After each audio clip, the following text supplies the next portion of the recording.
Weather usually runs the show. With the snow and cold we've seen lately, many local farmers are forced to wait to start their seasons.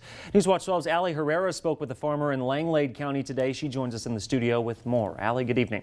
Lane, the farmer I spoke with likely won't get his crop in by May 10th.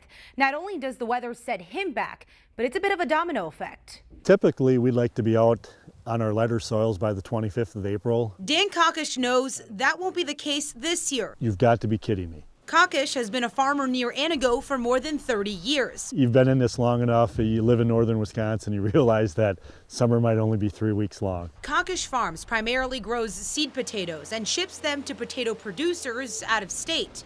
Ideally, Cockish would be planting potato crop by May 10th, but because of the snow, that process will likely be pushed back. On one hand, it puts us behind. We'd like to be doing other stuff, but it kind of all works together. Obviously, we aren't going to be in the field anytime soon ourselves.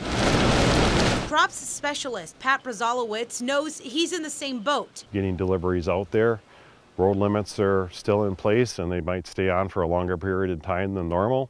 So that's going to slow us down too. Insight FS out of Anago supplies fertilizer to growers throughout Wisconsin and the Upper Peninsula. Brzalowitz says the recent weather also creates a small window of time for the company to serve its customers. If everything happens at one time, that means we have to try to cover that whole sales area at the same time instead of starting in an area and just working our way to the north. It'll definitely put us behind by a couple of weeks. Farmers like Cockish hope the weather starts cooperating soon, but he knows it's pretty much a waiting game. Nobody likes to wait and see, but there's not much else we can do.